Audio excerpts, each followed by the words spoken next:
We now move ahead in our discussion to individual and specific financial statements. And this is now going to form the crux of our understanding of financial accounting and financial statements, right? So let's first understand the first financial statement that is important for us, and that's where we're going to look at the balance sheet as a statement, right? Subsequently, we'll look at the income statement and retained earnings, and then we'll go to the cash flow statement separately around it. What do we mean by the balance sheet?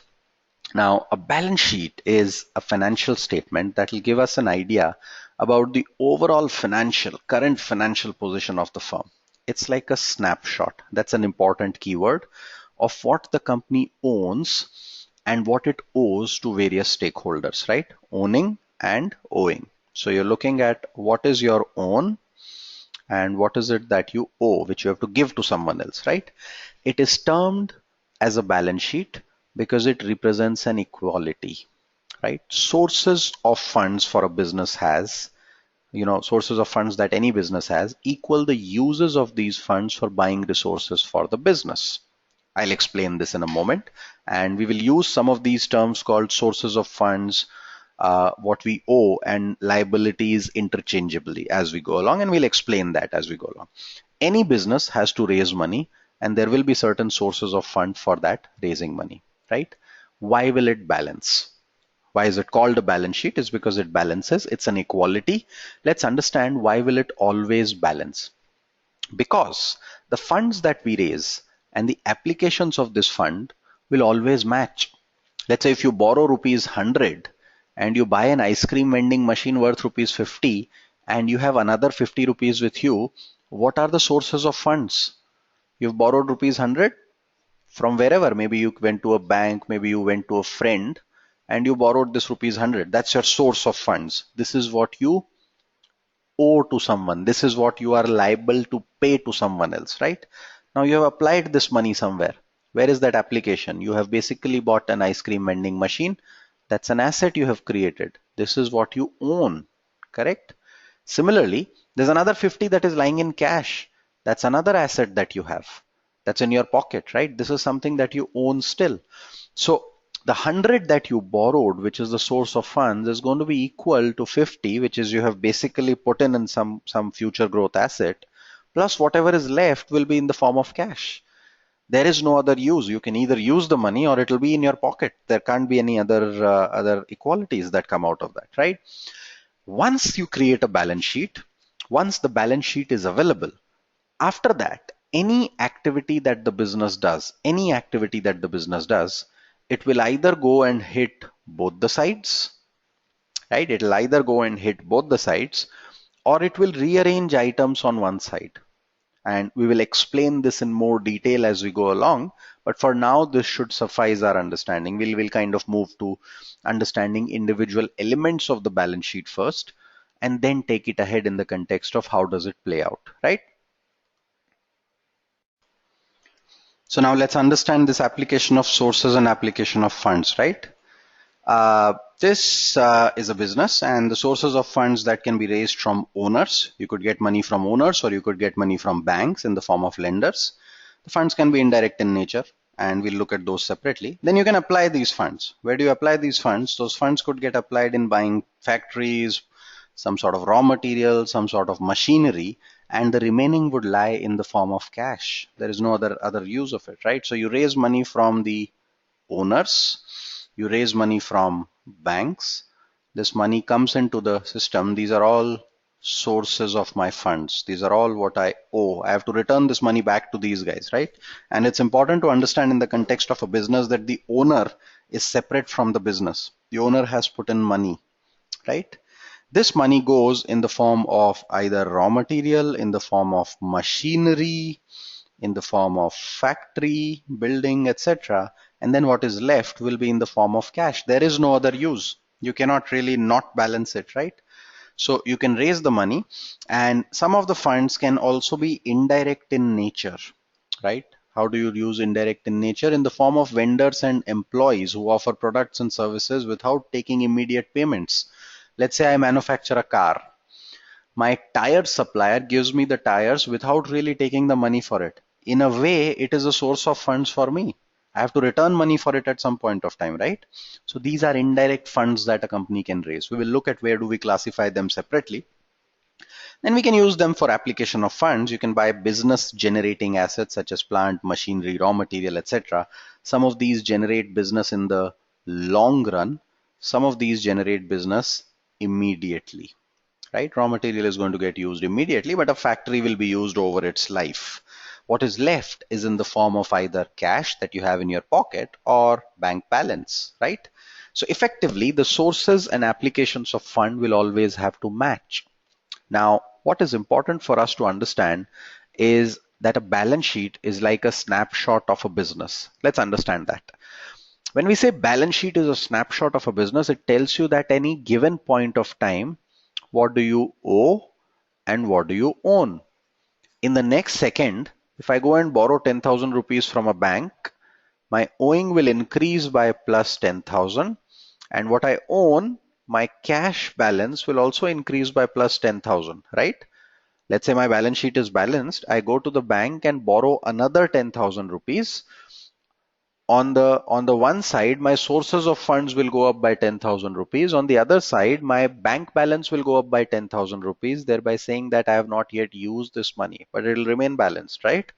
So effectively, uh, the balance sheet is on any given point of time, right? It's on a point of time.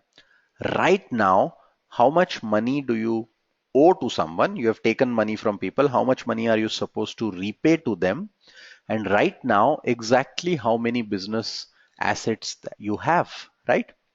Now, the same will also be available at one end of the year and the next end of the year, right? Same is available end of next year as well. During the course of the year, you will do some business activity. In going from point A to point B, you will be doing some business activity. All the core business activity that you do, all the core business activity that you do will get captured under the profit and loss statement. I buy raw material, I sell it, I pay salaries, all that in terms of business activity gets captured in the profit and loss statement, and all that for the cash activity of the year, right? Anything that is on the cash activity side will come on the cash flow. How much cash has come in, how much cash has gone out. Now, in real life, in real sense, we might think that this should be the same as this, but we will look at cases where these starts differing at a later point of time when we look at those two statements in more detail. For now, our understanding is more in terms of what do we mean by the balance sheet and how does the business activity work, right? So remember, a balance sheet is like a snapshot. It's like a snap that you have clicked or a picture that you have clicked, right? This is an important definition. It's like you take a camera and you take a snap. What is available at that point of time is captured there, right? But the next instant, if you click another picture or another snap, the condition might have changed, right? That's exactly how balance sheet is. It is as on a particular date, in fact, as on a particular time as well. The very next minute, if you borrow money, it could change, right? So the next moment, the scenario could be different. The next day, the scenario could be different. The business scenario or snapshot at any given point of time is what is captured in the balance sheet, right?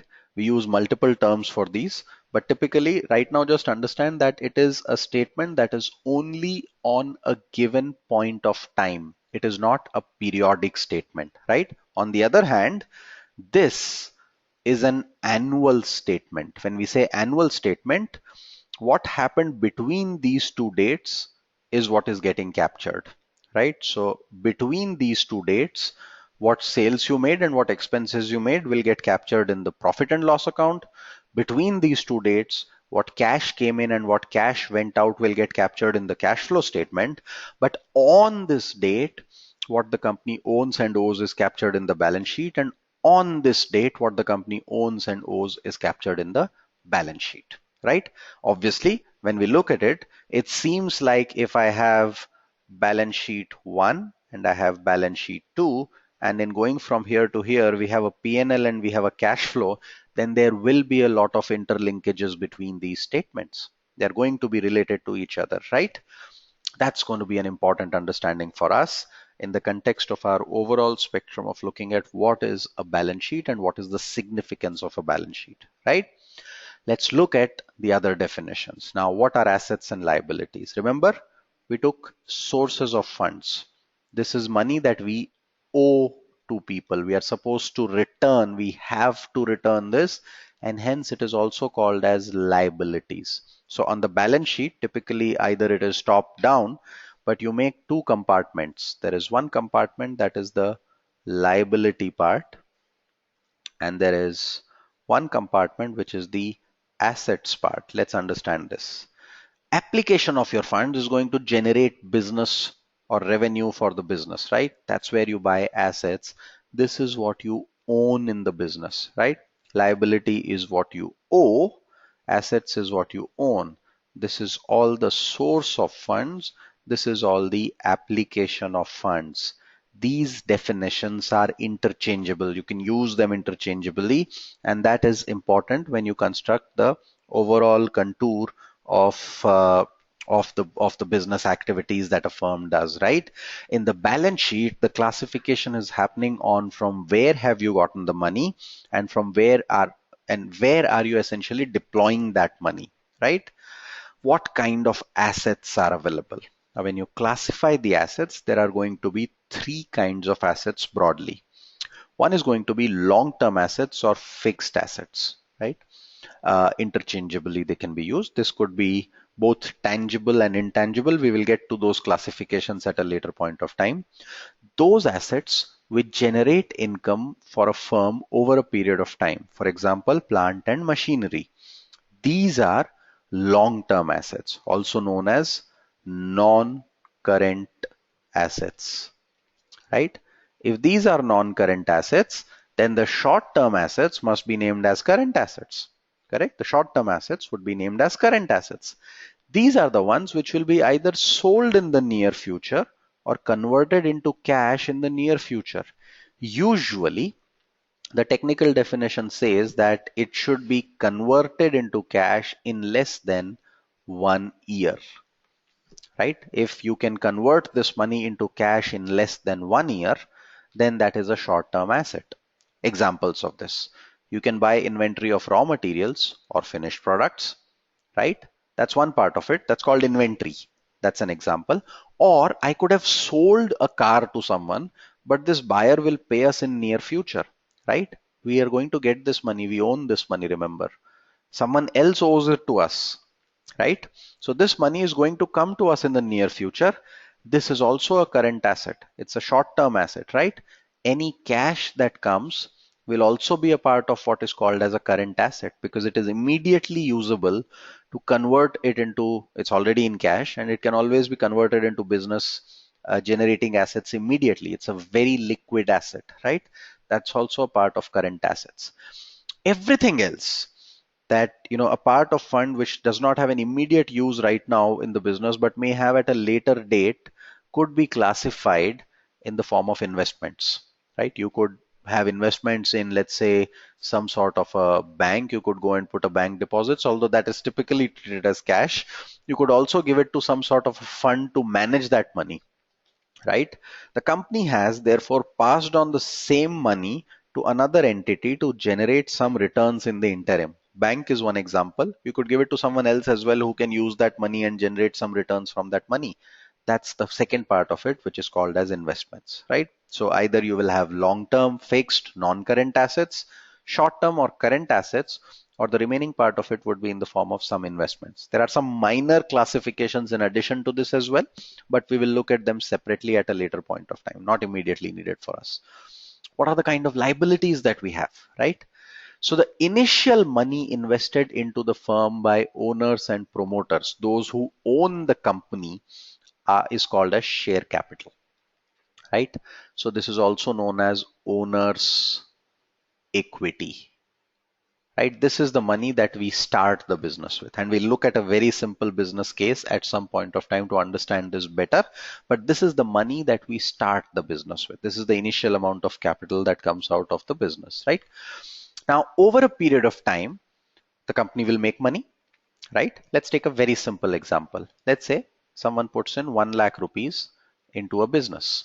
So when it starts, it's owner's equity or share capital that comes in. And on the asset side, let's say this person buys assets worth the same 1 lakh rupees from that came here, right? Now the business generated a profit of 20,000 rupees.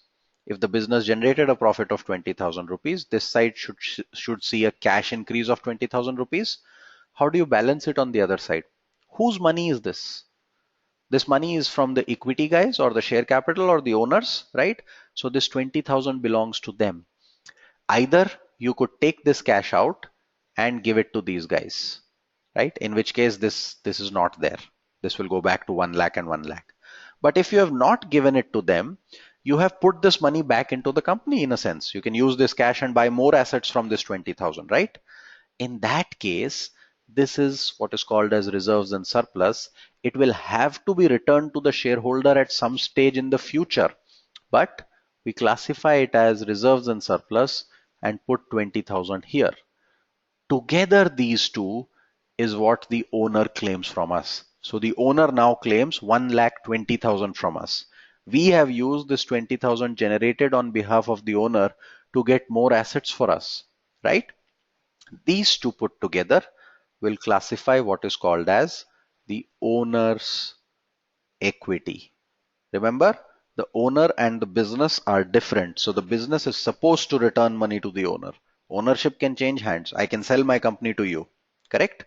So that's important for us to kind of check and understand in terms of the kind of liabilities. It's a liability. It's not that if someone has given the money for his company or her company, the company, the business entity is different from the owner. Always remember this in the context of financial statements, right? Then we move on to loans. You could go to a bank and take a slightly longer term loan, right? There are other classifications as well. Typically, these are called as non-current liabilities. There are some minor other classifications. We'll look at them separately, but these are non-current liabilities that you have raised money from some other entities. And then, just like assets, you could have short-term or current liabilities. Anything that you're supposed to pay in less than 1 year is a current liability. So what could come in there is, let's say you purchase something for the business in the form of raw materials, but you have not paid for that. It is supposed to be paid in near future. This is more like an IOU, something also termed as IOUs, right? These IOUs mean that in about a year, I have to repay the money. Let's say I'm a car manufacturing company. I got the tires from my tire supplier, but I did not pay them the money. That's a liability for me. They've given me a money. That's a source of fund for me, right? Those tires effectively are like cash for me. I've not paid for cash for it, right? That's a short-term liability for me. So when we look at this, the important part is a sample balance sheet would appear something like this. On the asset side, you have what is called as non-current assets, right? Then you have the current assets, and what is left is known as investments, right? We'll look at this in more detail as well as we go along. On the liabilities side, you have what is called as the owner's equity. This is what the owner puts in. Remember, reserves and surplus is the profit the company has generated but not paid back to the owner. You have non-current liabilities that come up, and then you have current liability that is typically less than 1 year, right? We will explain each of the terms that you see in a subsequent section as we go along. What is important for us to understand is that in certain geographies, so here we have put this on the left and this on the right. In certain geographies, you could have liabilities on the top like this and assets on the bottom in this. So you basically have this kind of a structure also that comes. You could also use left, right separately in certain other geographies. The other above representation is horizontal. This one is vertical, right? So nowadays, most companies follow the vertical representation. Liability is on the top and then followed by the assets just underneath that. So when you compare, it becomes easier when you look at these financial statements. We will continue to discuss the details of the sample balance sheet and individual items in our next video. But as we end this particular section, a couple of quick questions for us. What do we mean by a balance sheet and why does it balance? And explain what do we mean by current assets and non-current assets. Thank you.